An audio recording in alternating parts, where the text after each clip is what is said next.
Queridas irmãs, queridos irmãos, muita paz. É sempre com uma grande alegria, né, que a gente retorna a essa casa que a gente acompanha há tantos e tantos e tantos anos. E hoje, novamente, para falar sobre Maria, né, Eduardo? Eu e Eduardo. Esse tema que nos emociona, né, que trabalhar sobre Maria é trabalhar uma vibração muito especial, uma das maiores vibrações que o nosso planeta pode sentir, que cada um de nós podemos sentir. E trabalhar então com essa mensageira de luz, nós precisamos refletir o que significou, o que significa para a nossa humanidade, para cada um de nós também individualmente, esse ser de luz que faz parte desta caminhada evolutiva do planeta Terra, né? Desse planeta que nos mostra, né? Eu sei, viu a imagem aqui, isso aí. E esse planeta de luz e de harmonia que nós participamos, né? Então o nosso planeta Terra, essa escola extraordinária que nós não temos da nossa imaginação, né, matemática, calcular o tempo desse nosso planeta Terra, né? E que está se aproximando de uma grande modificação. Ele vai passar de um estágio ainda de planeta de provas e expiações para um mundo de regeneração, aonde vai predominar o bem. Esse é o futuro que nós esperamos. E Maria, essa criatura extraordinária, ela preside esse momento, né? Ela também preside esse momento, porque Maria trouxe à Terra, há 2000 anos atrás, ela concretizou a vinda, né, desse espírito luminar que é o responsável pela evolução do nosso planeta. Coube a Maria, escolhida na espiritualidade, por acompanhar todo esse processo evolutivo da nossa humanidade, mas especialmente por acompanhar o governador do nosso planeta.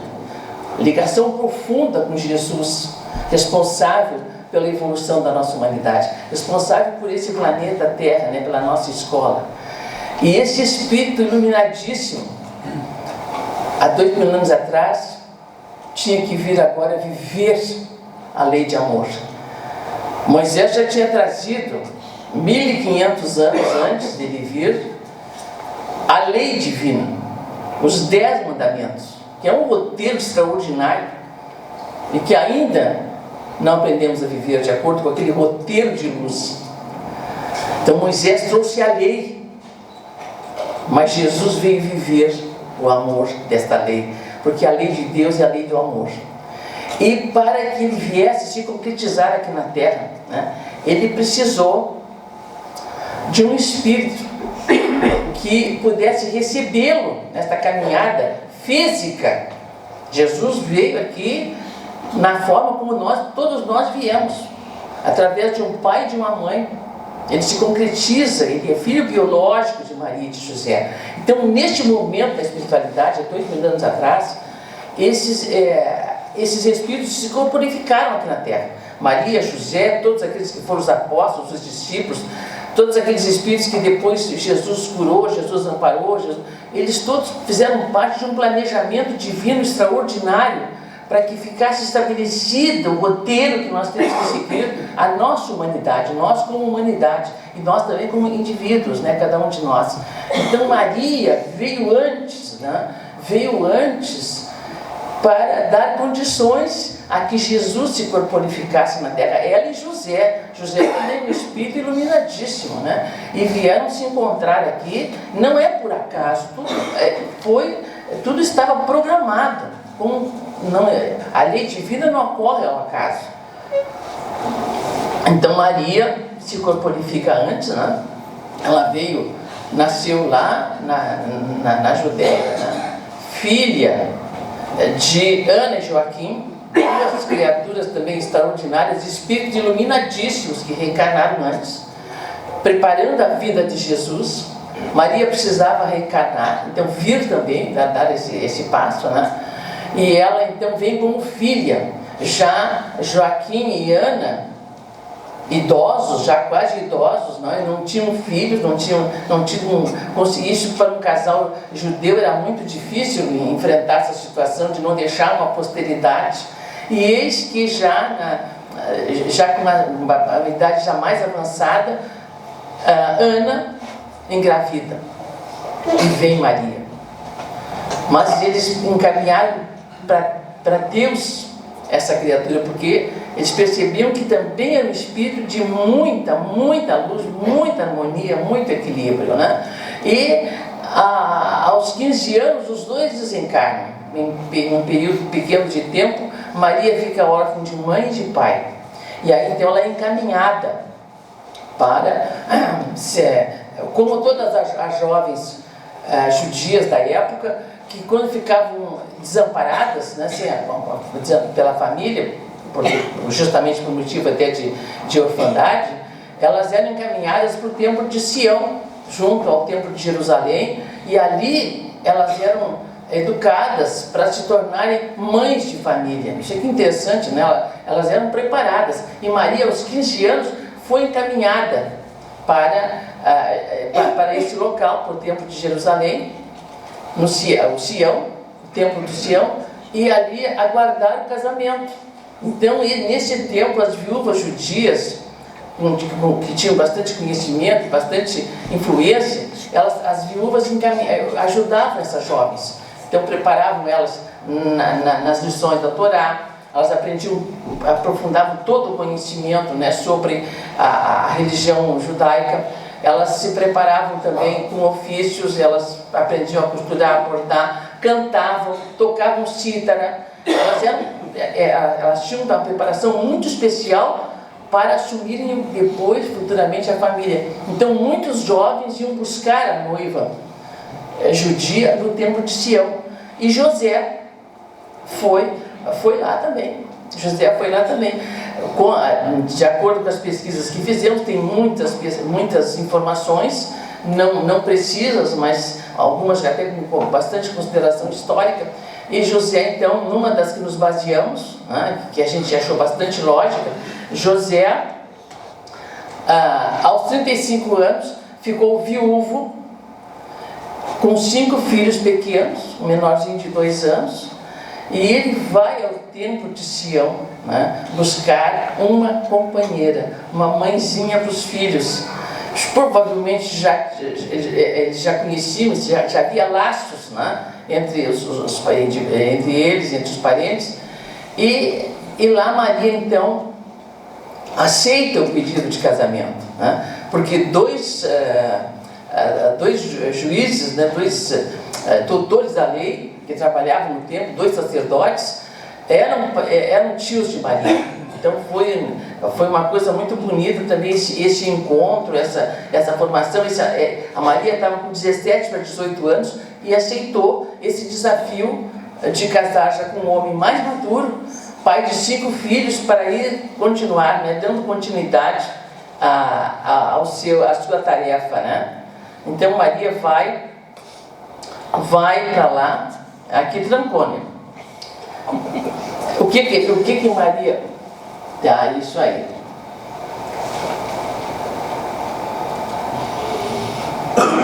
Quem é Maria, né? Quem era Maria?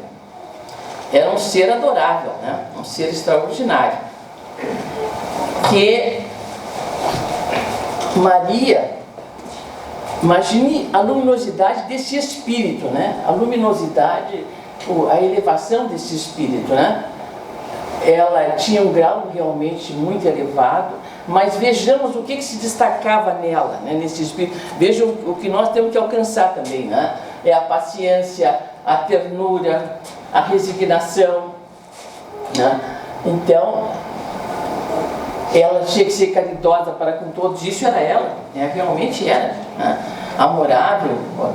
Obrigada. Então, ela tinha todas essas qualidades, né? Era um ser que se comprometeu na espiritualidade a aceitar todos esses desafios que ela iria passar, que ela teria que passar. E ela recebeu na espiritualidade a orientação desse plano de luz, dos mentores que propiciavam a reencarnação de Jesus, que ela não deveria interferir como mãe na formação deste ser. Ela tinha que deixar isso vir espontâneo, que a espiritualidade é que se encarregaria de diretamente ir exercendo sobre o Espírito de Jesus, que passou pela fase da infância. Isso é importante, passou pela fase da gestação, da infância, né? Maria não tinha que interferir. Tudo isso ela acordando, né? De acordo, né? Então ela se tornou realmente, ela era um anjo exilado aqui na Terra, né? E Maria e José, interessante essa questão, eles eram essênios. José já era essênio de primeiro grau, e Maria, ao casar-se também, atingiu esse nível. Quem eram os essênios? Os essênios eram um grupo de judeus extraordinário que foram criados lá no tempo de Moisés. Essen foi um filho de Moisés, que amparou Moisés e que guardou todos os escritos de Moisés, que não eram escritos longos, não, os 10 mandamentos, mais uns 5 livrinhos pequenos que se transformaram no Pentateuco do Velho Testamento, né? Que foram crescidos, adulterados, enfim. Mas os essênios guardavam os originais, guardavam inclusive os 10 mandamentos, e eles seguiam isso aí. Claro que foram muito perseguidos durante esses 1500 anos, eles tinham que se esconder. Então viviam nas regiões altas da Palestina, né, nos montes, e lá eles tinham seus santuários, e preservavam todo este conhecimento, e amparavam, auxiliavam, tinham os terapeutas, preparavam os chás, preparavam os remédios, eles ajudavam a população, porque o povo era muito explorado na época, né? A pobreza. Então, assim, não é muito diferente de hoje, né? Principalmente aqui no Brasil. A elite, né, os doutores da lei, as famílias abastadas que dominavam toda a área comercial, exploravam extremamente a pobreza. Então as pessoas não tinham recurso nenhum. E os essênios faziam esse trabalho de caridade, né? Eles preparavam as pessoas da comunidade para se tornarem terapeutas, para levarem luz, esclarecimento, né? Ajudarem as pessoas que sofriam. E isso era muito importante, porque não havia essa assistência, né? Então os essênios se destacavam. E José já era amparado, né, pelos essênios quando ficou com a sua prole ali, e já era ajudado, já tinha se tornado essênio, né? E Maria, então eles casam, Maria vai com ele para Nazaré. Foi uma alegria muito grande naquele lar, né? Extraordinário, com 5 crianças. Maria se tornou realmente a mãezinha de todos eles, e sempre lutando, né? E o que aconteceu, né, nesse período, né? Maria vai num ambiente de muita harmonia. Imaginem, né, nesse larzinho de Nazaré, onde José tinha oficina, como é que Maria se sentia ali, né, sendo a dona do lar, cantando, tecendo, fazendo pão, cuidando daquelas crianças, né? E esse período da gestação, Maria foi muito, muito feliz. Ela vivia imersa assim num mar, né, de emoções celestiais que provinham desse Espírito, né? Que provinham desse Espírito. E uma das obras mediúnicas que a gente consultou diz que Jesus, o Espírito de Jesus, se comunicava com ela, né? E certa feita disse para ela: Miriam, Maria, né? A lei eterna do amor universal me permite associar-te à missão redentora que me trará logo à Terra. Ela na gestação, né? Chega até mim, isso Jesus falando com ela, né? A heróica aceitação de tua alma para ser a mais íntima aliada da missão redentora que me traz ao teu lado. Sê bendita para todo sempre, mulher divinizada pelo amor, pelo sacrifício e pela maternidade. Então Maria viveu esses momentos de muita luz, de muita energia, e José ficava preocupado. Nos narram alguns escritores da época, essênios, onde nós nos baseamos também, narram que José ficava preocupado com a Maria vivia em Alfa, cumpria com todas as suas tarefas. A vizinhança também estranhava a atitude daquela jovem esposa, né? Tão tranquila, tão serena, tão feliz, apesar das dificuldades todas que ela enfrentava, né? Imagina, com 5 crianças, né? Uma jovem, não era fácil. E aí então contam essa pesquisa que os essênios faziam, que José tomou a decisão prudente de levá-la para ter o bebê junto a uma tia que ela tinha em Belém, e que era casada com Elcana. Ambos eram já também essênios, né? E moradores da cidade de Belém. Então José leva ela, né, para a cidade de Belém. E tu, Belém de Judá, és pequena em tamanho. Vejam o que Isaías diz 600 anos antes, né? E tu, Belém de Judá, és pequena em tamanho, porém grande entre as cidades de Israel, porque de ti nascerá o Salvador dos homens. E realmente acontece nessa situação. E aqui esse pintor representa, com esse quadro belíssimo, né, a trajetória que José fez com Maria, provavelmente junto com alguma caravana, mas a Maria num burrico, isso era da época, era bem assim. E Nazaré distava de Belém 130 quilômetros. Então conta a Amélia Rodrigues que eles levaram 5 a 6 dias na viagem. Imagina a Maria grávida, né? No lombo de um burrico, certamente descansando algumas horas, ele caminhando de novo. Mas é tão interessante que a Amélia Rodrigues diz que essa trajetória levou de 5 a 6 dias. Finalmente chegam a Belém, passaram primeiro por Jerusalém, nem entraram, certamente que 10 quilômetros depois é que é Belém.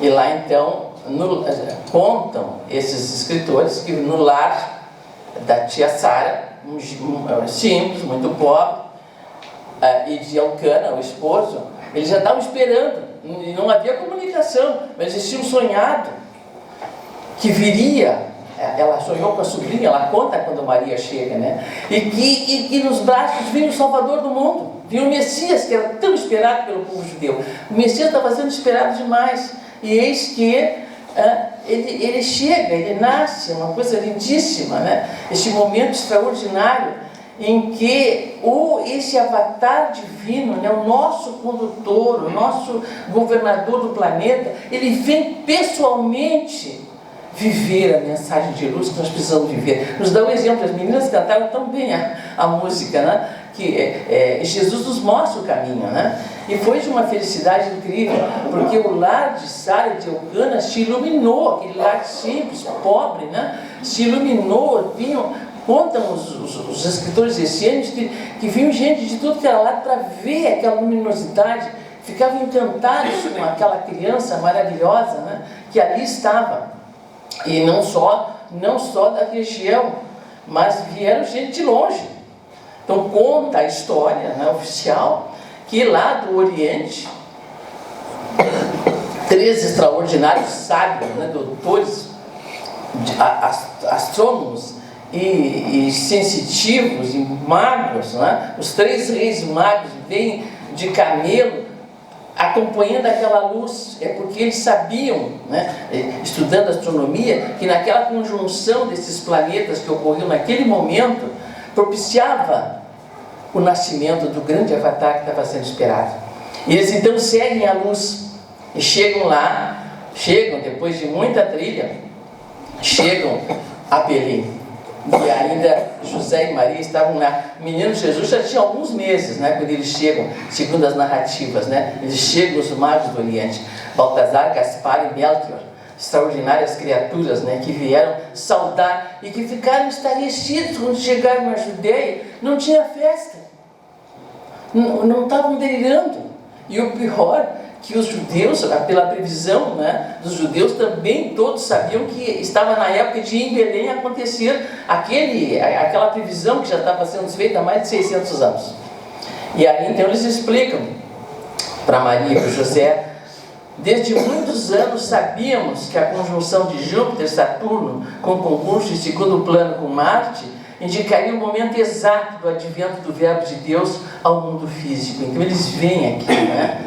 aí eles analisam aquela criança, eles observam, e veem que realmente ele comprovava em todos os sentidos que realmente ele era o Messias esperado, né? E aí eles orientam Maria, essa mãezinha, né, com 18 anos, eles orientam Maria como é que ela tinha que cuidar dele, né? Quais os cuidados melhores para que ele pudesse realmente desabrochar, passar por esse período da infância e eclodir o seu espírito de luz. Imagina quanta dificuldade da espiritualidade superior manter tudo isso aí, né? E a luminosidade toda que ele trazia, né? Então Jesus chega, né? E aí eles também conversam com Maria, né? Mulher bendita entre todas as mulheres. A mãe carnal do avatar divino deve saber quão delicada é esta divina maternidade e que volume de responsabilidade implica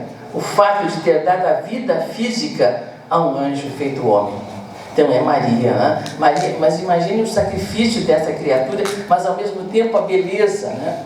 Uma outra, Amélia Rodrigues também descreve que no momento em que José, né, e Maria observam a criança, José fica embevecido, né, de tanta luz, e ali eles tinham a certeza realmente de que era o Messias esperado. Mas depois eles vão lutando muito com essa ideia. Mas a informação toda vai chegando, os reis magos ainda passam por Jerusalém, que era a capital, para se informar onde é que era Belém, onde é que estava o avatar. Eles tinham certeza que o povo judeu estava vibrando com aquilo ali. Mas não, o rei Herodes, danado, né, ficou apavorado com aquela possibilidade de ter nascido um rei judeu, um salvador do mundo. Então, o que seria do reinado dele? Então, disfarçando, ele pede para os 3 magos, quando encontrassem em Belém, que viessem dar a notícia para ele onde é que era, que ele também queria adorá-lo. Na verdade não era isso, ele queria matá-lo. E realmente isso acontece. Aí para nós vermos o que Maria passou, né? O que esse espírito extraordinário, o que sofreu nesse momento, né? E ela recebeu com José, com Jesus, a grande proteção dos essênios. A comunidade essênica toda tinha certeza que ali estava Jesus, né? Essa grande fraternidade protegeu Maria e José e o menino, encaminhando-os secretamente ao santuário do Monte Hermon, no Líbano. E a hipótese que ele teria ido para o Egito, né? José teria fugido com Maria para o Egito, porque um anjo o alertou que não voltasse, que saísse, né, de circulação, saísse do país. E a outra versão justamente essa, né, que ele ficou lá no Monte Hermon, no Monte Líbano, num santuário essênio, amparado, né? E quando ele chegou lá, já tinha 1 ano e 10 meses, porque Maria e José já tinham saído de Belém para Nazaré, já estavam no lar, quando foram avisados pelos essênios: sumam, vamos sumir juntos, porque Herodes mandou matar todos os meninos de Belém, da região toda de Belém, com menos de 2 anos. E os seus orientadores, os seus soldados, vão acabar chegando aqui em Nazaré para matar o menino. Então eles somem, eles vão com eles amparados, né? E eles ficam sob a proteção dessa fraternidade por 5 anos e 7 meses.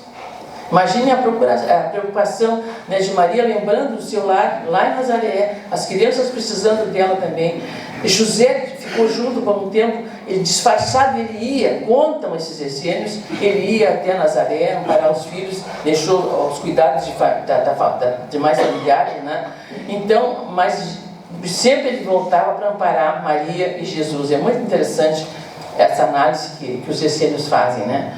E aí Jesus ali no Monte Hermon, no Líbano, ele recebeu dos sábios essênios os princípios da vasta educação e instrução espiritual e moral que deveriam ir despertando lentamente o excelso espírito de luz que passava pela infância carnal. Então Jesus foi cuidado com muito amor, né, nesse período todo, com muita luz, e para deixando desabrochar todo o potencial que ele trazia.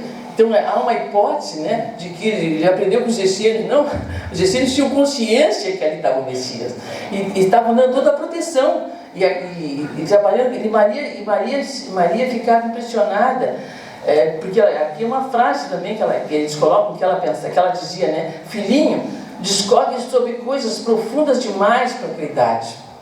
Porque ela também ficava impressionada da precocidade, né, que ele apresentava. Depois, então, eles voltam para o lar de Nazaré, quando eles recebem a informação que o danado do rei Herodes tinha partido para a espiritualidade. Danado, né? Com todo o nosso respeito, né? Por isso que ele já se recuperou. Segundo, então, algumas informações, ele já se recuperou, graças a Deus. Ele vai tendo, nós também erramos muito, nem vamos consultar o nosso passado, né? Então voltam para o lado de Nazaré, eles se reúnem de novo no lar.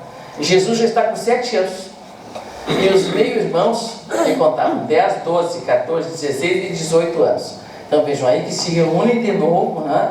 E Jesus vai apresentando todas as características extraordinárias, né, de luminosidade que ele trazia. E se não fosse a proteção da mãe, ele não era compreendido, nem pelos próprios irmãos. José muitas vezes balanceava também a comunidade de Nazaré toda.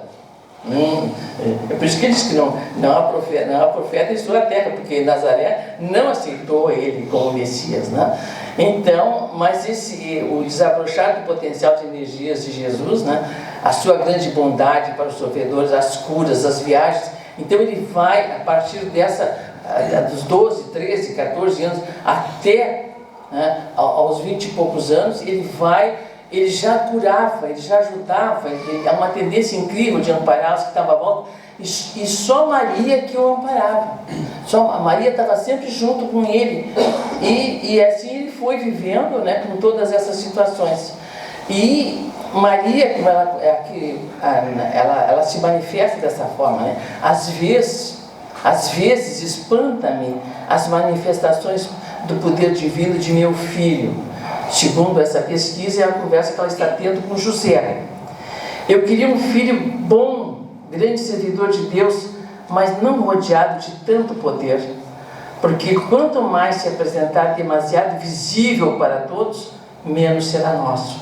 Nesses tempos é perigoso destacar-se e chamar a atenção das pessoas. Então Maria tinha uma preocupação incrível com esse filho, né? Ela queria acompanhá-lo, ajudá-lo.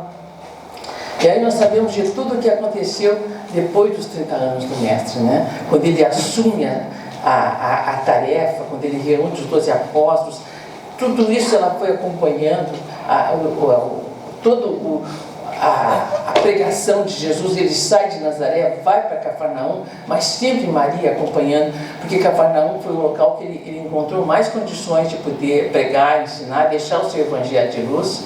E depois, né, não compreendido, isso Maria nem percebendo. Imagina o coração dessa mãe, né, quando ele foi preso, quando foi injustamente, né, crucificado. E aqui na Pietà, né, nesse monumental, essa monumental imagem em mármore, né, nos dá a dor dessa mãe, né, o que ela não passou neste momento em que ele é retirado da cruz, né, e ela percebe que parece que o mundo todo caiu. Ela desabou realmente aos pés da cruz. João, o apóstolo João, mais jovem, era 12 anos até mais jovem que Jesus, é o que a ampara, né? E o mundo desaba. 3 dias depois da crucificação, Maria de Magdala traz a informação, né? Porque Maria também foi com Maria de Magdala aonde estava Jesus lá enterrado, né? No túmulo, enterrado não, no túmulo. Mas quando perceberam que estava aberto, que tinha desaparecido, Maria com outra companheira voltou e Maria de Magdala ficou inconsolável, Maria de Madalena. E aí é que Jesus aparece para ela e dá a informação de que ele estava vivo, né? E Maria Maria Madalena sai desabalada, corrida para ir lá trazer a informação. A única que aceitou a informação que Maria trazia, que Jesus estava vivo, íntegro, luminosíssimo, foi Maria. Porque os demais homens não aceitaram a informação. E até conta uma piada, né? Que ainda bem que ele se apresentou para Maria de Madalena. Porque se fosse para o Pedro, para o João, até hoje estariam discutindo se iam contar ou não, né? Assim, que a aparição de Jesus.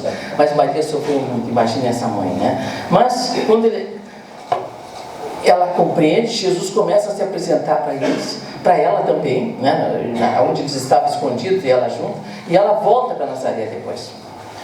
Ela volta para Nazaré arrasada, né? Para o seu lar. O esposo já tinha morrido há muito tempo. Quando Jesus completou 23 anos, José partiu. Então ela abre, segundo as descrições desses essênios, ela abre trêmula, né, a porta da sua casa, do seu velho quarto, e vai, pensa no grande sofrimento que ela está trazendo. Mas quando ela entra no quarto, ele está iluminado. E aí Jesus está lá, com José. Mulher bendita, mulher aventurada, bem-aventurada, não está sozinha no mundo, porque o eterno amor nos uniu nossas vidas à tua, e unidos estaremos por toda a eternidade. O que Deus uniu, ninguém pode separar. E aí então Maria, ela teve um júbilo imenso, ali ela entendeu tudo, ali que ela se dá conta de toda a missão que ela teve, né? E aquela informação, aquele abraço de espírito do filho, né? Com tanta luz, de José junto, né? Ela sai a transmitir para todos, os apóstolos, os amigos, os parentes, aquela alegria que ela estava, né? Então, como uma corrente elétrica, né? Ela informou a todos. E essa sua casinha agora se transforma numa grande esperança, né? E com essa atitude que ela narra para todos, ela faz voltar a esperança no coração de todos. E aí, Jesus permanece entre eles por 40 dias, aparecendo, conversando, e ela interagindo com o filho de novo. Mas agora é com o Eduardo. Vamos lá, Eduardo. Nós pedimos uns minutinhos só para a gente fazer essa transição. Não, eu estou deixando espaço para ele falar.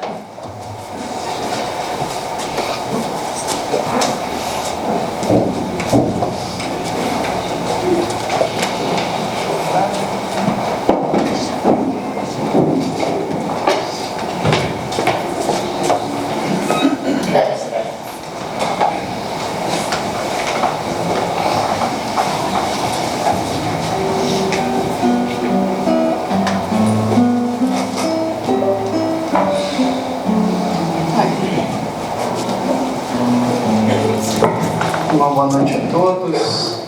Que o Espírito de Maria possa nos envolver, continuar envolvendo essa casa abençoada no aniversário de 34 anos, dentro de um trabalho espetacular da espiritualidade unida entre encarnados e desencarnados, em nome de Jesus e da nossa Mãe Santíssima, que hoje nós comungamos em torno do nome dela, desse Espírito tão iluminado, que tem nos sustentado tanto nas nossas mazelas, nas nossas dificuldades. Quem não pede para Maria sempre um colo de mãe naqueles momentos mais difíceis? E a Gladys comentou um pouquinho sobre aquele momento da crucificação.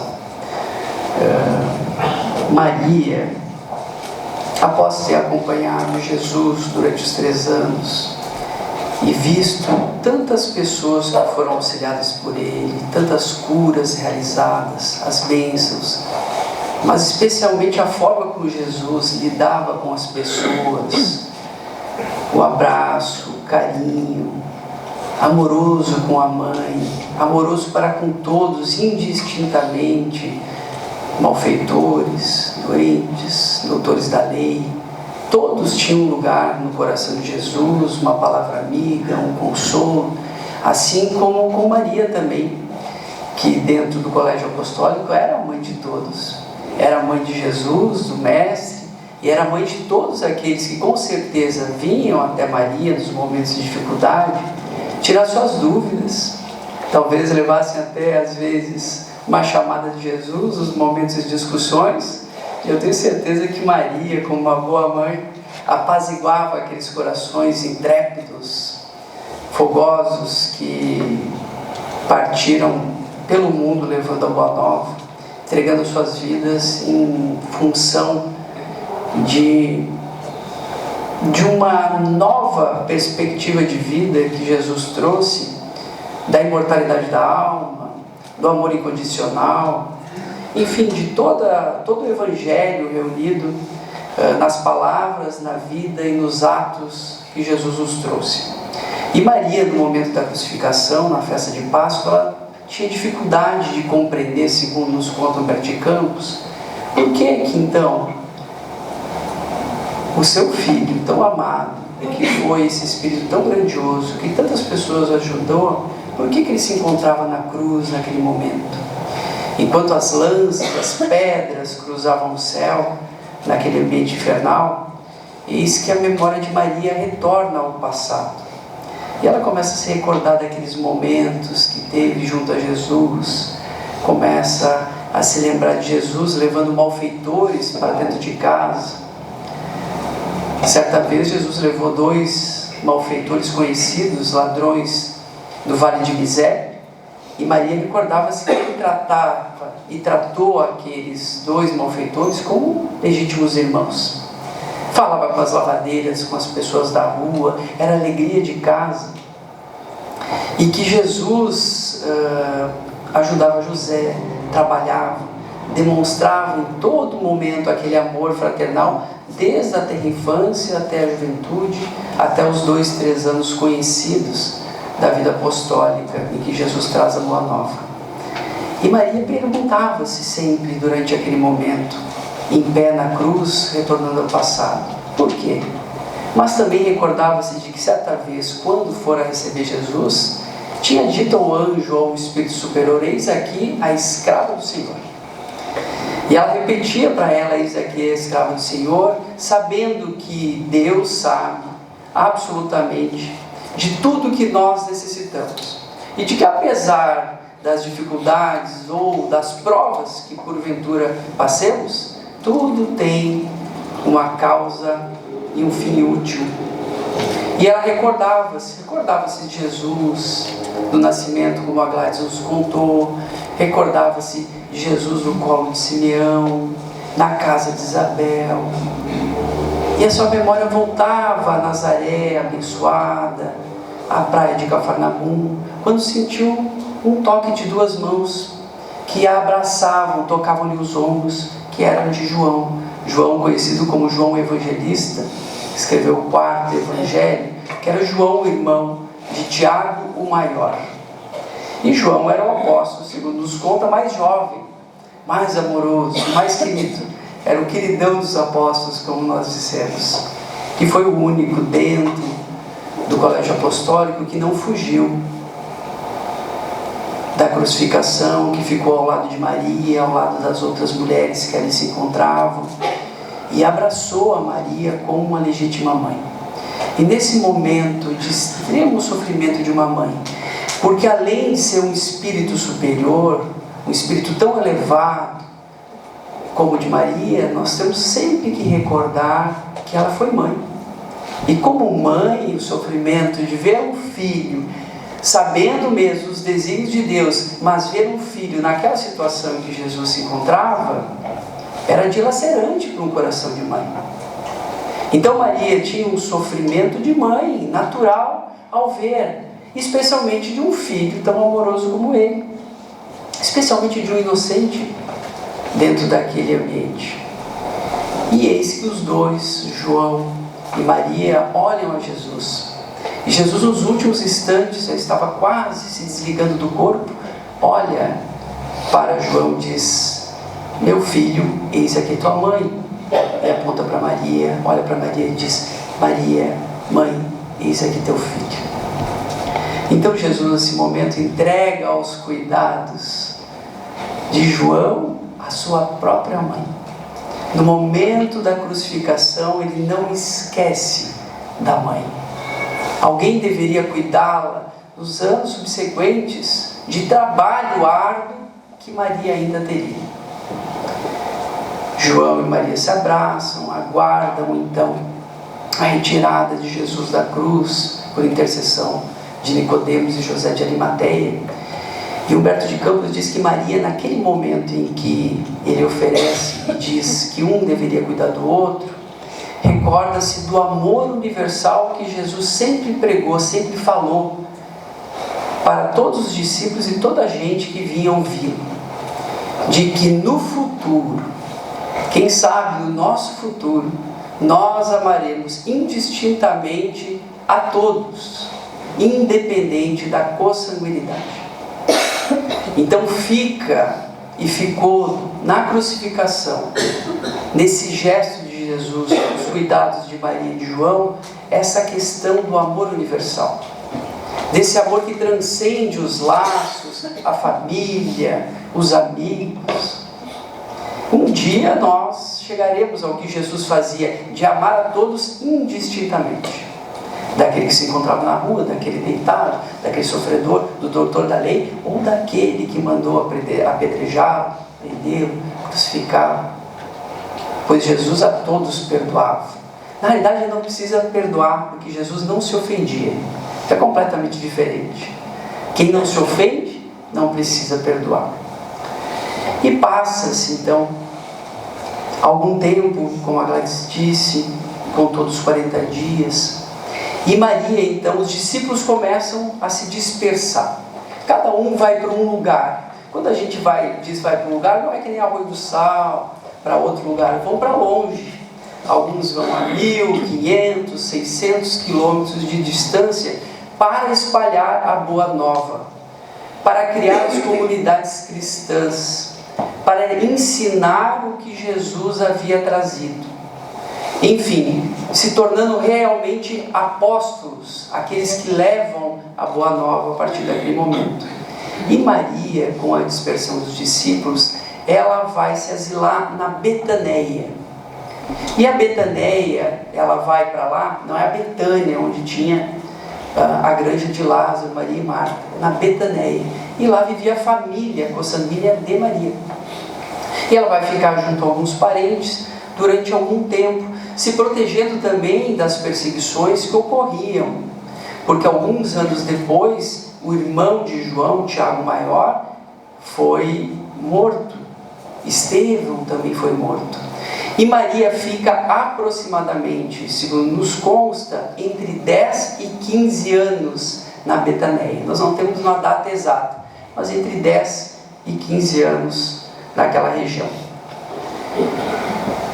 E nós precisamos imaginar que Maria, durante todo aquele tempo que ela fica, ela vai transmitir também como um apóstolo os ensinamentos de Jesus, transmitindo a todos que a buscavam, e começa a ter problemas, inclusive entre a família, porque nos conta Humberto de Campos que a família queria ter uma certa hierarquia, já que eram consanguíneos de Jesus. Olha só a questão do amor universal dentro da família. Eles achavam que eles eram superiores, ou eles tinham ascendência em relação aos outros que não eram consanguíneos de Jesus. E ela explicando e ensinando, e todas as noites orando e recordando-se do Filho, de uma saudade imensa de Jesus. Assim como as mães, como nós, temos saudades daqueles que já partiram, não é verdade? E tem dias que bate uma saudade maior. E Maria fazia as preces, reunia, ensinava sobre Jesus e recordava-se do Filho muito amado. Passado então entre 10 e 15 anos, eis que um jovem, não tanto mais jovem, aparece às portas da sua casa, onde ela se encontrava na Betaneia. E esse jovem, aproximando-se, Maria olha para ele, de pronto não reconhece, ele vem se aproximando, e eis que se apresenta João. Eis aqui minha mãe. E João então se apresenta a Maria: minha mãe, vim buscá-la. e conversa com ela e começa a contar tudo o que havia acontecido com os apóstolos, as notícias, onde ele se encontrava, o que ele estava fazendo, e ele conta a ela que agora ele vinha buscar. Pede desculpas pelo tempo que demorou, porque ele disse que primeiro ele precisava arrumar uma casa onde Maria pudesse ficar. Conta a Maria que havia se estabelecido em Éfeso. Éfeso era uma cidade que ficava na Ásia Menor, a capital da Ásia Menor, talvez a segunda cidade mais importante do Império Romano. E era uma cidade que os cristãos foram logo no início, porque ela apresentava relativa liberdade religiosa. Relativa liberdade religiosa. Então era um pouco mais fácil para os discípulos, especialmente a João, coube a ele ir a Éfeso, e era uma cidade grande, mais de 300 mil habitantes, ir a ele, então, organizar essa comunidade cristã na cidade de Éfeso. E ele convida Maria, então, como a legítima mãe agora na terra, para que acompanhe a ele em Éfeso. Diz que tinha uma casa a ela em um promontório, e que havia demorado, havia ganhado uma casa de uma família de Abadiene, que era uma família de posses, que havia doado a casa para ele no promontório, e Maria decide ir com ele, e eles vão sair então, primeiro da Betaneia, vão a Jerusalém e vão a Éfeso. Aqui tem um mapinha, ficava pertinho, 1.200 quilômetros dali. E eles partem então para Betaneia. E aqui a gente tem uma imagem próximo a Éfeso, de onde Maria encontrava-se com João. Aqui a cidade na entrada, onde Maria entrou. Lá no fundo, nessa foto, a gente vai ver o porto, onde era o porto antigamente, agora está assoreado, onde Maria entra com João nessa comunidade.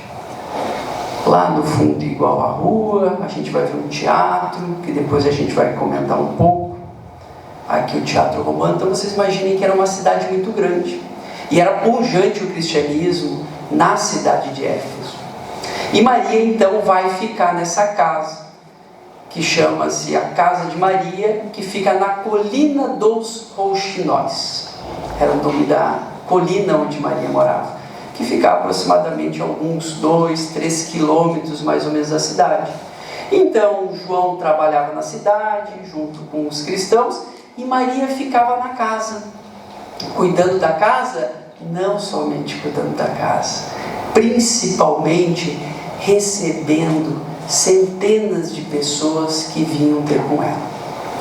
Porque quando o povo soube que a mãe de Jesus, a mãe do Mestre, se encontrava em uma casa em Éfeso, peregrinação, né, gente? Peregrinação. Então as pessoas iam ter com Maria, conversar com Maria, tirar as dúvidas com Maria, se lamentar com Maria. Isso é muito interessante porque as pessoas, mães que tinham perdido seus filhos, iam conversar com uma mãe que tinha perdido um filho. Pessoas doentes, leprosos, começaram a buscar aquele coração amoroso de Maria. E Maria todos recebia indistintamente, assim como seu filho Jesus. E na sua amorosidade também fazia as curas. E muitos se curavam, leprosos, quando se aproximavam de Maria. E eis que o leproso certa vez aproximou-se, foi curado por Maria e disse assim: essa agora é a casa da Mãe Santíssima. Porque se é a casa da Mãe do Nosso Senhor, a partir de agora será a casa da Mãe Santíssima. E assim foi chamada em Éfeso, a casa da Mãe Santíssima. E Maria então a todos recebiam. Aqui mais uma foto da cidade, a Biblioteca de Céus, os pisos como eram. Aqui era o templo de Ártemis, que não existia mais, a Biblioteca de Céus, as ruas de mármore da cidade, que a gente pode acompanhar. E essa é a casa de Maria. A casa de Maria fica ainda em Éfeso, na cidade na Turquia, e é uma cidade que foi encontrada mediunicamente. Essa história é boa de contar rapidinho, porque essa casa ficou escondida dentro do mato, nesse promontório, durante muito tempo. E uma freira católica, médium, porque a mediunidade não é só dos espíritos, a mediunidade de todo ser humano. Uma freira chamada Ana Catarina Emmerich, certa vez, ela entrava em êxtase. Inclusive, durante a Páscoa, ela apresentava os estigmas de Cristo, as marcas da crucificação. E ela ficou num estado, espécie de comatoso, de êxtase, de cama, durante muitos meses. E durante esses meses, ela tinha visões da casa de Maria, e visões da vida de Jesus, e visões da vida de Maria na sua casa. Inclusive, aquele filme, do Mel Gibson com Jesus, vocês já viram aquela da crucificação? Foi baseado em um dos livros dessa freira, Ana Catarina Emmerich. E essa freira, então, vai narrar, e um poeta vai anotar todas as descrições da casa. Em 1845, padres franceses, lendo o livro dessa freira, decidem buscar a casa. E eles vão até esse promontório, não encontram. 10 anos depois, outros padres vão e ali encontram essa casa, com marcas, com registro de peregrinos ao longo do tempo, e inclusive próximo à casa, o túmulo de Maria Madalena. Porque o que nos conta, inclusive, no livro Boa Nova, é que Maria Madalena vai ter com Maria. Quando Maria Madalena adquire lepra, que cuidava dos leprosos, no Vale dos Leprosos de Jerusalém, quando ela estava próxima da morte, ela decidia a Éfeso para ver quem? Para ver Maria, para se despedir da mãe. E ela também vai fazer esses 1.200 quilômetros com lepra, sendo que com lepra não se podia andar em navios, em barcos, então possivelmente ela tem ido com animais ou a pé. E ela chega tão esgotada que as portas de Éfeso, daquela cidade, ela é recebida, mas nos conta Humberto de Campos que ainda ela teve tempo de ver Maria, porque todos os apóstolos iam ter com Maria também. Devemos recordar que na cidade de Éfeso, durante 2 anos, morou Paulo de Tarso. Quem já leu Paulo e Estevão vai ver que Paulo morou ali durante 2 anos. Para quê, gente? Se a comunidade já tinha João, podemos imaginar que é para quê? Para estar com Maria, para acompanhar dela. Lucas foi visitá-la, Pedro foi visitá-la. A gente deve recordar que o Evangelho de Lucas é muito do Evangelho de Maria, porque Paulo, quando nos conta Paulo e Estevão, no livro Paulo e Estevão Emmanuel, que Paulo tem a ideia, a vontade de escrever um Evangelho, mas não teria tempo, nem disposição, nem disponibilidade, e pede a Lucas, então, que vai entrevistar Maria. Então o Evangelho de Lucas, quando a gente lê, claro, com toda a beleza, que é um dos evangelhos mais belos, mais bem escritos, com a capacidade intelectual que Lucas tinha, a sensibilidade dele, são as recordações da nossa mãe Maria. Paulo é expulso de Éfeso após arrumar uma confusão do templo de Artemis, que vendiam estátuas, e ocorre muita confusão, mas ainda assim, quando Paulo ele é expulso e depois ele vai a Roma, quando ele está passando no porto de Roma, no porto antes de ir a Roma, Maria vai se despedir dele. Os anos passam, Maria atende dezenas e dezenas de pessoas que ali buscam ela. E todo fim de tarde reúne as pessoas que ele se encontra, faz a prece, uma espécie de evangelho no lar, eleva o pensamento e recorda-se do filho amado. Com o passar dos anos, a saudade vai aumentando, não é verdade? E ela cada vez sente mais saudade de Jesus, mais saudade de Jesus. Ah, meu filho, se eu pudesse ver. Vocês imaginem, gente, saudade de Jesus. Já a gente tem saudade de Jesus? Vocês imaginem Maria. E ela se reunia sempre no fim da tarde, no crepúsculo, então, recordando-se de Jesus. Naquele tempo, no ano 65, 66, 67, as perseguições aos cristãos são acirradas. E a gente vai acompanhar também no livro Paulo e Estevão. Então, nós temos que imaginar que Maria, nessa época, já deveria estar com seus 80 anos, 80 e poucos anos. Tá certo? A gente tem uma ideia de que Maria tenha desencarnado entre 80 e 90 anos. Provavelmente em torno de 85, 86 anos de idade. João com 92 anos de idade. O apóstolo que não morreu sendo martirizado. Morreu, como ele diz, morreu de velho. Morreu pela idade. E Maria fica sabendo, então, das perseguições, e aquilo dói no coração de mãe. Porque ela, vendo que os cristãos estavam sendo perseguidos, ela imagina, como pode, né? Como pode o meu filho com tanto amor, e como pode essas pessoas que só transmitem amor estarem sendo perseguidas? O que posso dar eu a eles para auxiliá-los? O que posso transmitir a eles para que eles tenham força? E recorda-se sempre de Jesus.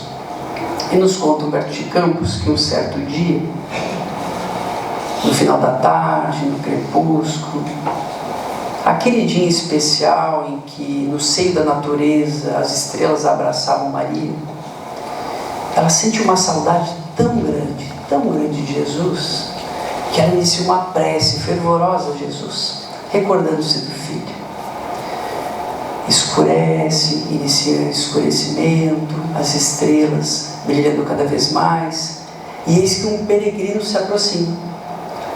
E entrando aquele homem diz: minha mãe, venho estar com a senhora, vou lhe acompanhar por um tempo. E Maria observa aquele homem, como todos aqueles que se aproximavam, ela convida para entrar em casa. Recebe a todos, sem conhecer, indistintamente. E ela se sente tão bem com a presença daquele moço que ela não conseguia entender. E ela senta-se e começa a conversar com aquele moço, com aquele homem, com aquele mendigo, como nos diz Humberto de Campos. E conversa com ele, e ela nota algo diferente de todos aqueles que a visitavam. Ele não pedia nada. Ele falava sobre os céus, sobre a natureza, falava sobre o amor de Deus. Consolava o coração de mãe e não pedia consolo como a todos que pediam. E ela começa a pensar de onde ela tinha ouvido aquela voz tão amorosa. Por que aquela voz tocava tanto o coração de mãe? Por que as fibras da sua alma vibravam de forma diferente perante aquele desconhecido a que ali se encontrava? Quem era aquele que consolava e que parecia entender quais eram as necessidades que ela trazia no coração? Quem era aquele que aliviava a sua alma depois de tantas e tantas décadas de trabalho, de tantas saudades de Jesus? Eis que ela olha para aquele homem se levanta e diz: minha mãe, sou eu, sou Jesus.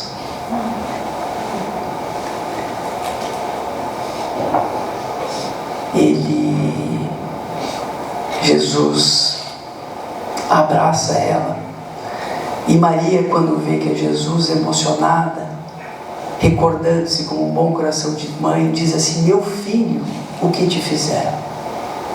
Olha a preocupação da mãe. Meu filho, o que te fizeram? E começa a pegar nas mãos de Jesus e tocar nas suas chagas, e busca e toca nas chagas da mão, e depois busca a chaga onde a lança de Longinos havia atravessado, e toca: meu filho, o que te fizeram? Ah, minha mãe. E ela, tão emocionada, ela faz menção de ajoelhar-se perante Jesus, queria abraçá-lo, beijar os seus pés, de tanta saudade. Mas Jesus a contém, e é ele que se ajoelha perante aquele coração de mãe, e diz assim: minha mãe, venho buscá-la, porque Deus quer que no reino de Deus tu seja a rainha dos anjos. E aí nos conta Humberto de Campos que a partir daquele momento Maria não mais falou. E ali dois, então, viandantes que ali passavam foram avisar João que Maria não falava mais e encontrava-se nos últimos momentos da vida. João sobe a cidade de Éfeso, vai à casa de Maria e acompanha ainda as últimas horas do desenlace do corpo físico de Maria. Humberto de Campos diz que a figura de Jesus brilhava tanto naquele momento em que ele fala minha mãe, que era uma beleza tão rara que parecia uma estrela a iluminar aquela pequena casa de tanto amor. Maria se desliga do corpo e automaticamente ao se desligar do corpo, ela então, lúcida, como o espírito lúcido que era, acompanhado de uma legião de anjos, de espíritos que cantavam, ela decide pelo poder da mente visitar os lugares em que havia acompanhado Jesus: Nazaré, Cafarnaum, o Mar da Galileia. Mas, em determinado momento dessa visita, em que ela vai passando, volitando sobre essas regiões tão belas, ela se recorda que os cristãos estavam sendo perseguidos, como haviam lhe contado. E pela indução do pensamento, ela vai a Roma. Passa por Roma, naquela cidade tão bela, com aqueles monumentos, aquelas ruas, aquele povo se movimentando, mas não era naquele ambiente que ela queria ir. E ela vai até o Esquilino, onde encontravam-se as prisões temporárias dos cristãos que iam depois para as arenas, por Circo Máximo, onde iriam sofrer o martírio dos cristãos. E ela então desce as prisões e começa a circular entre aqueles cristãos que ali se encontravam. E mais uma vez, olha que interessante, ela pergunta: mas o que eu tenho de mim para dar? Olha a humildade de um espírito dessa envergadura. O que eu tenho de mim? Se não tenho nada de mim, eu tenho que dar de Jesus. E aí ela chega perto de uma moça e diz assim: canta, minha filha, canta, minha filha. E eu vou transcrever o que ela disse, que é mais bonito aqui.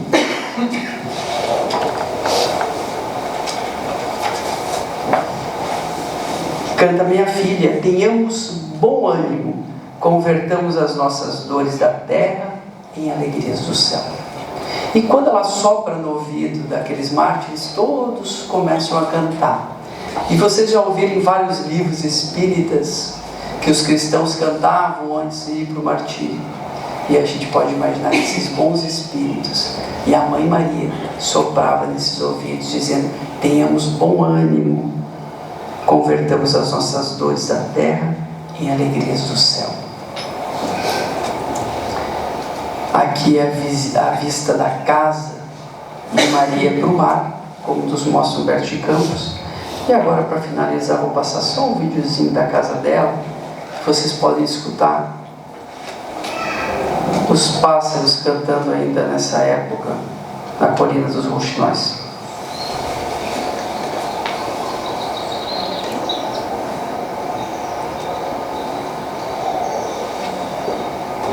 Virou?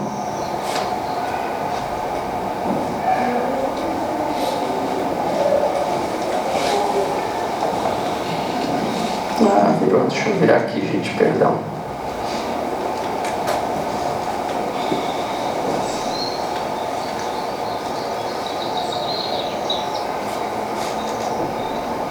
Só piorou. Ai, agora tá pior. Olha o pescoço. Peraí que eu já vou ajeitar aqui.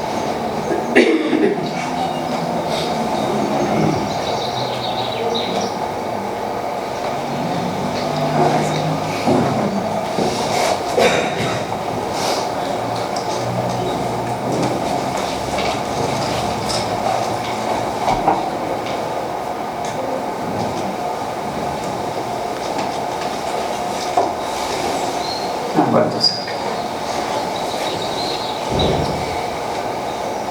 Tem mais som ou não? Ouve? Vem no computador.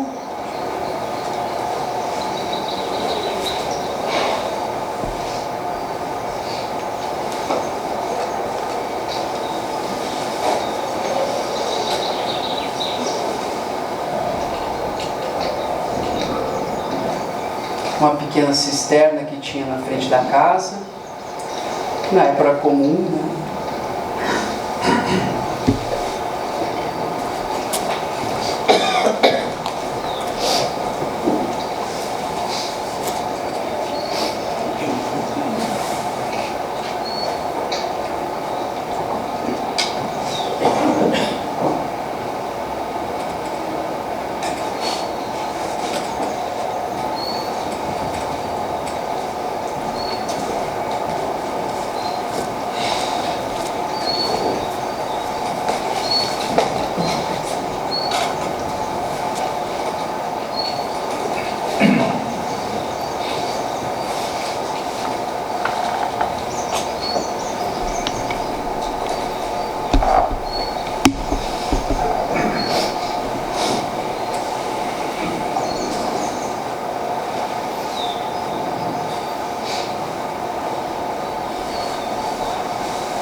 Ave Maria tinha um tamanho mais ou menos de uns 10 metros por 3,5, 4.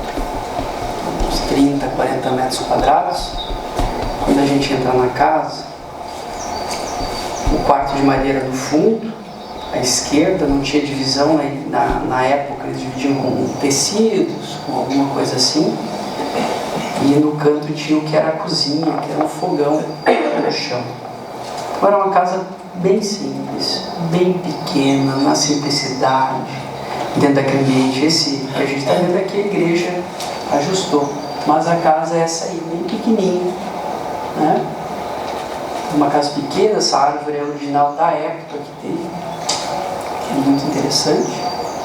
E é bastante interessante assim, para a gente imaginar quando a gente visita qualquer lugar desse, especialmente para a gente lembrar quando a gente busca às vezes um luxo excessivo, quando a gente acha que sempre precisa de alguma coisa a mais, e a gente visita lugares onde esses espíritos tão elevados moraram, a casa do Chico, a gente vai ver que é uma simplicidade tão grande que é o que conta na realidade. E a gente pode imaginar o trabalho que foi feito por Maria nesse ambiente, recebendo tantas pessoas. Então o que importa é o que realmente a gente traz dentro do coração. Para finalizar, lembrando, então, dessa Mãe Maria, do atendimento que ela fez a tantos espíritos. Tem uma carta que a gente não vai ler hoje, que a gente teve a oportunidade na outra vez, de Maria Dolores, contando o resgate de Maria, resgatando Judas. Porque a gente sempre ouve de Jesus, Jesus desce, mas ainda Judas fica naquela região que nós conhecemos como Vale dos Suicidas. Passado algum tempo, quem vai resgatá-la é Maria.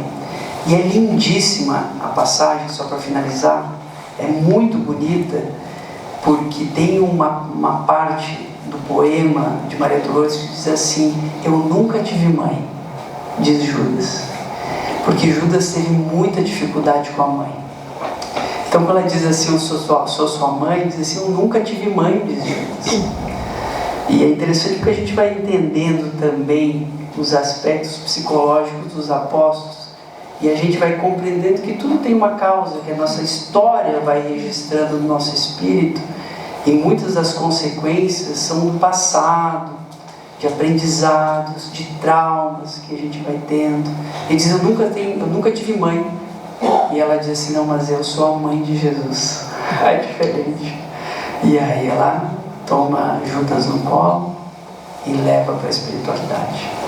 E depois nós sabemos que Judas volta como Joana d'Arc e recupera todo o tempo que ele havia perdido, como um apóstolo muito amado por Jesus, enquanto nós nos encontramos aqui. Então, recordar sempre dessa Mãe Maria que não para de trabalhar até hoje, que continua nos auxiliando, que interfere por nós perante Jesus, que sempre pede por nós, com certeza, como nos conta a prece de Ave Maria, agora e na hora do nosso desencarne, não é verdade? Então, que o Mestre Jesus abençoe, especialmente a Mãe Maria esteja sempre conosco hoje e sempre. Que assim seja.